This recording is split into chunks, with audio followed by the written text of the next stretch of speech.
Victoire à Walikale, forces armées de la République démocratique du Congo et Wazalando défient Kagame, échangent la guerre en RDC.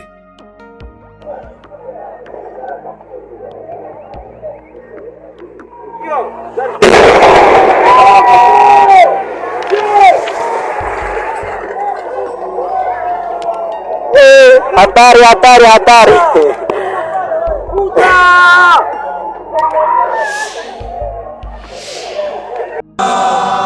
Jambo! Jambo! Jo Poutine. Poutine ule. Dent pour dent, œil pour œil.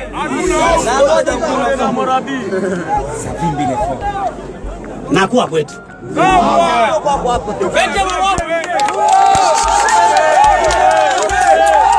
Si vous pensez que la guerre au Congo est juste une histoire de rebelles, détrompez-vous. Ce qui se passe à Walikale pourrait changer tout ce que vous croyez savoir sur ce conflit. Aujourd'hui, on va parler d'une victoire qui fait trembler les lignes ennemies, le centre de Walikale, repris par les Wazalando avec le soutien des forces armées de la République démocratique du Congo, après une offensive éclair qui a mis les terroristes RDF en déroute. Mais pourquoi est-ce si important? Qu'est-ce que ça révèle sur la guerre qui déchire l'Est de la RDC? Et surtout, qu'est-ce que ça cache? Commençons par le décor. Walikale, c'est pas juste un point sur une carte, c'est le chef-lieu d'un territoire stratégique en plein cœur du Nord Kivu, une région riche en minerais où l'or et l'étain attirent les convoitises comme des aimants. Pendant des mois, cette ville a été sous le joug des RDF, les forces rwandaises qu'on accuse de soutenir les rebelles du M23. Ces gars-là ne rigolent pas à armes lourdes, personnel politique bien en place, ils tenaient Walikale comme une forteresse. Mais voilà, depuis presque une semaine, tout a basculé. Les Wazalando, patriotes qui se battent pour défendre leurs terres, ont lancé une offensive qui a pris tout le monde de court. Et le samedi 30 mars, les RDF ont commencé à plier bagages, retirant leur gros calibre et leur cadre politique après une percée des Wazalando autour de la ville. Aujourd'hui, Walikale est centré de nouveaux Congolais. Victoire totale, disent les sources militaires d'FRDC. Et jusqu'ici, pas un mot de démenti du côté rwandais ou du M23. Silence radio. Mais pourquoi ça compte autant? Parce que cette bataille, c'est pas juste une histoire de drapeau planté sur une mairie, c'est un symbole. Walikale, c'est une porte d'entrée vers les richesses de l'Est du Congo. Celui qui contrôle ce territoire contrôle un bout du puzzle économique qui fait saliver les puissances étrangères. Et les Wazalando, avec l'appui des FRDC, viennent de prouver qu'ils peuvent tenir tête à une machine de guerre bien huilée, soutenue, selon Kinshasa, par le Rwanda de Paul Kagame. Alors, qu'est-ce qui s'est vraiment passé sur le terrain? Comment Wazalando ont-ils pu faire vaciller une armée qu'on dit invincible? Et surtout, qu'est-ce que ça veut dire pour la suite? D'abord, parlons de cette offensive. Imaginez la scène. Des combattants Wazalando, souvent mal équipés, qui avancent dans la brousse face à des RDF armés jusqu'aux dents.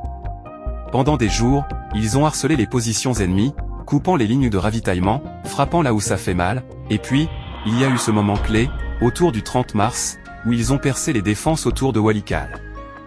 Les RDF ont vu le vent tourner. Leurs officiers ont donné l'ordre de décrocher, emportant leurs armes lourdes et laissant derrière eux une ville en ébullition.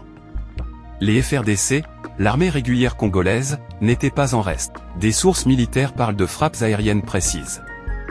Avec des Sukhoi 25 et des drones CH-4 qui ont pilonné les positions ennemies. Résultat, les RDF ont fui. Et les Wazalando ont planté leur drapeau au centre de la ville. Mais ne vous y trompez pas, cette victoire a un prix. Les combats ont été sanglants. Des civils ont été pris entre deux feux, des maisons détruites, des vies brisées. Et pourtant, dans les rues de Walikale, on entend des cris de joie. Pourquoi? Parce que pour les habitants, c'est plus qu'une libération militaire. C'est une revanche sur des années d'humiliation, de pillage, d'occupation. Les Wazalando, eux, ne sont pas des soldats de métier. Ce sont des fils du pays. Des gars qui ont pris les armes parce qu'ils en avaient marre de voir leur terre pillée par des forces qu'ils accusent d'être téléguidées depuis Kigali. Et avec les FRDC à leur côté, ils ont montré qu'ils pouvaient renverser la vapeur. Mais voilà où ça devient intéressant. Cette victoire soulève une question brûlante. Est-ce qu'on assiste à un tournant dans ce conflit?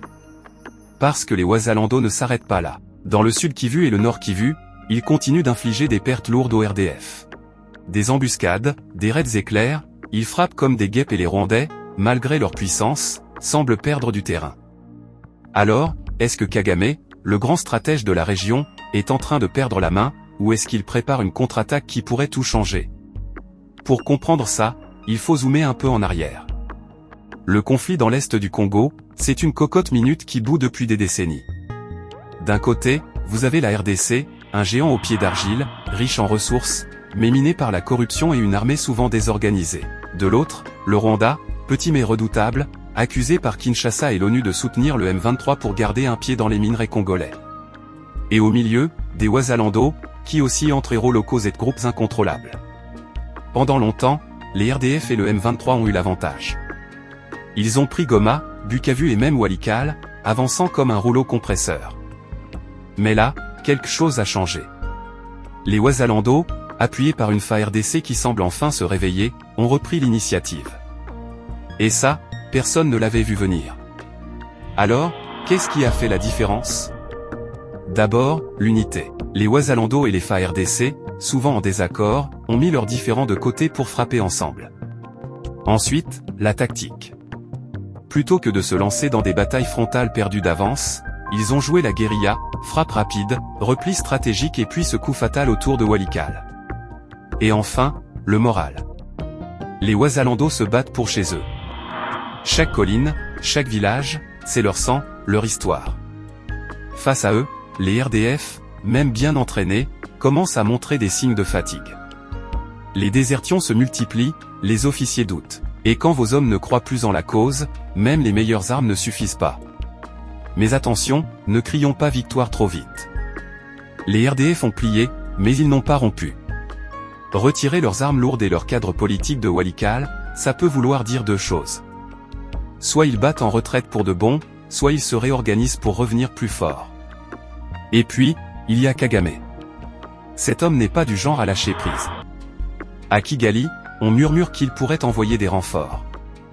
Ou pire, activer d'autres groupes rebelles pour reprendre le contrôle. Parce que pour le Rwanda, perdre Walikale, c'est perdre une artère vitale vers les minerais du Congo. Économie.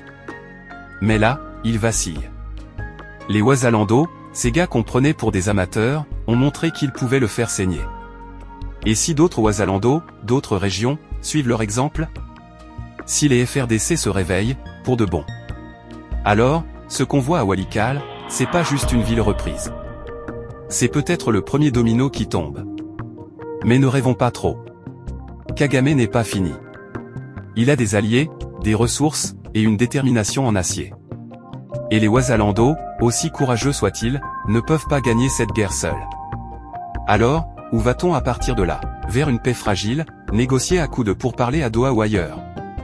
Ou vers une escalade qui pourrait embraser toute la région des Grands Lacs? Une chose est sûre. Ce qui se passe à Walikale aujourd'hui, c'est pas juste une victoire locale. C'est un cri qui résonne dans tout le Congo, et peut-être au-delà. En résumé, Walikale centre est de nouveaux Congolais, grâce à une offensive audacieuse des Wazalando et des FARDC. Les RDF ont plié. Mais le match est loin d'être terminé.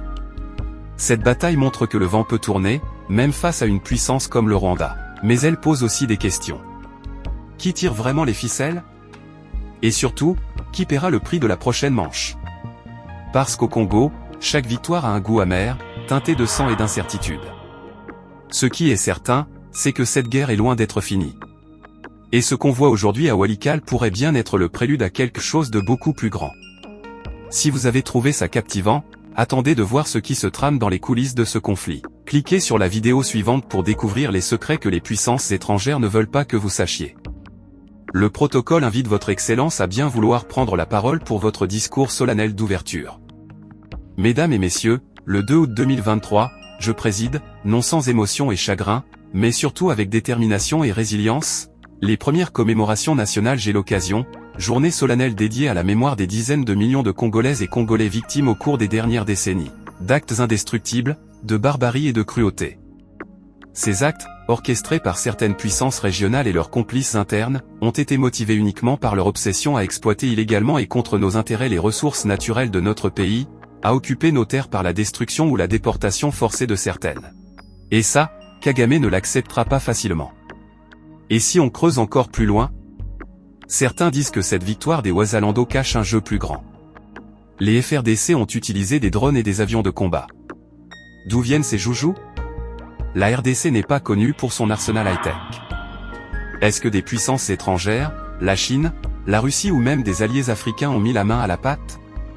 Et si oui, pourquoi? Parce que dans ce coin du monde, personne ne fait rien gratuitement. Chaque missile tiré, chaque ville libérée, c'est une pièce sur l'échiquier géopolitique. Et pendant que les Ouazalando célèbrent, d'autres pourraient déjà être en train de tirer les ficelles. Mais revenons sur le terrain, parce que c'est là que tout se joue. À Walikale, les Ouazalando ont fait plus que reprendre une ville. Ils ont envoyé un message. Au RDF, au M23, à Kagame, vous n'êtes pas invincible. Et ce message résonne bien au-delà du Nord Kivu. Dans le Sud Kivu, où les combats font rage, les Ouazalando redoublent d'efforts. À Goma, à Bukavu, les habitants reprennent espoir. Et à Kinshasa, Félix Tshisekedi, le président congolais, peut enfin bomber le torse. Après des mois de défaites humiliantes, cette victoire lui donne un peu d'air. Mais pour combien de temps? Parce que voilà le hic. Les Ouazalando sont forts, mais ils ne sont pas une armée. Ce sont des groupes disparates, souvent mal coordonnés, qui dépendent du soutien des FRDC pour tenir le coup. Et les FRDC, soyons honnêtes, c'est pas l'armée suisse. Corruption, désertion, manque de moyens, 10h54, ils ont autant de failles que de soldats. Alors, est-ce que cette alliance tiendra face à une contre-offensive rwandaise? Ou est-ce qu'on assiste juste à une éclaircie avant la tempête? Et puis, il y a les civils, ceux qu'on oublie trop souvent dans ces histoires de guerre. À Walikale, ils ont vu leur maison bombardée, leur famille déchirée. Oui, ils célèbrent la libération. Mais à quel prix? Les Ouazalando disent se battre pour eux. Mais parfois, les balles ne font pas la différence entre un ennemi et un innocent. Et si les RDF reviennent, comme beaucoup le craignent, ce sera encore eux qui paieront le plus lourd tribut. Alors, victoire, oui, mais pour qui au final? On arrive au moment où tout se cristallise. La vraie bombe, c'est pas juste que Walikale soit libéré. C'est que cette bataille pourrait être le début de la fin pour l'emprise rwandaise sur l'est du Congo. Pendant des années, Kagame a joué ses cartes comme un maître, utilisant le M23 et les RDF pour garder la main sur les minerais qui font tourner son